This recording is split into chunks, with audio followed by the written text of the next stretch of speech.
ধর্ষকের মৃত্যুর আগে ধর্ষী তাকে মৃত্যুবরণ করতে হয়। এটা হচ্ছে আমাদের সোনার বাংলাদেশ।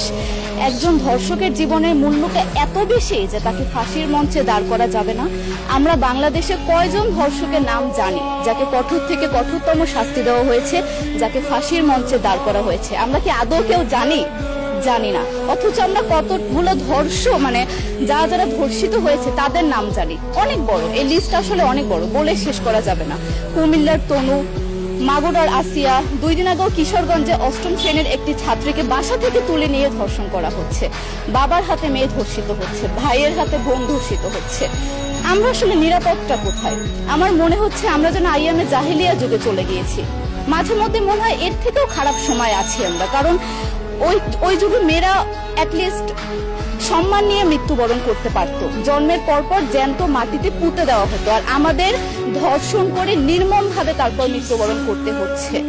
যদি সরকার আমাদের ওই নিরাপত্তা নাই দিতে পারে, তাহলে সরকারের কাছে আমাদের অনুরোধ, আমাদের জ্যান্ত মাটিতে পুঁতে দেখ। আমরা বেঁচে থাকতে চাই না, আমরা সম্মান নিয়ে মৃত্যুবরণ করতে চাই।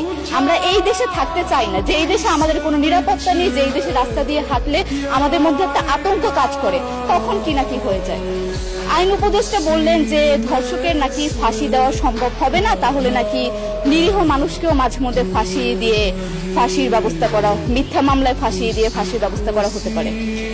আইন উপদেষ্টার কাছে আমার প্রশ্ন, আল্লাহ না করুক আজকে যদি আপনার কাছের কেউ, আপনার বোন অথবা আপনার স্ত্রী অথবা আপনার মেয়ের সাথে যদি এরকম কোনো কিছু হতো, আপনি কি আসলে এটা বলতে পারতেন যে না, ধর্ষককে ফাঁসি দেওয়া যাবে না? কোনোদিনও পারতেন না। আপনি সবার আগে তার ফাঁসির ব্যবস্থা করতেন, সম্ভব হলে নিজের হাতে মেরে ফেলতেন। তাহলে আমাদের বেলায় কেন এত বৈষম্য? আমরা কি দোষ করেছি? আমরা কি নারী না? আমরাও তো কারো বোন, আমরাও তো কোনো বাবার সন্তান, আমাদেরও তো বেঁচে থাকার অধিকার আছে, তাই না? কিছু হলে মেয়েদের পোশাকের দোষ দেওয়া হয়। আমার কাছে প্রশ্ন, একটা 8 বছরের শিশুর মধ্যে এরকম কি থাকতে পারে যেটা একটা পুরুষকে অ্যাট্রাক্ট করবে, যেটা একটা পুরুষকে সিরিয়াস করবে? সেরকম হলে আসলে ধর্ষণ করা হতো সবসময় প্রাপ্তবয়স্ক মহিলাকে। কিন্তু আমরা আসলে পরিসংখ্যান গবেষণা করলে দেখতে পারি যে ধর্ষক সবচেয়ে বেশি করা হচ্ছে শিশুদেরকে, কিশোরীদের সবচেয়ে বেশি ধর্ষণ করা হচ্ছে। দৃষ্টিভঙ্গি পরিবর্তন করুন, চিন্তা ভাবনা পরিবর্তন করুন, ধর্ষকদের আইনের আওতায় আনুন।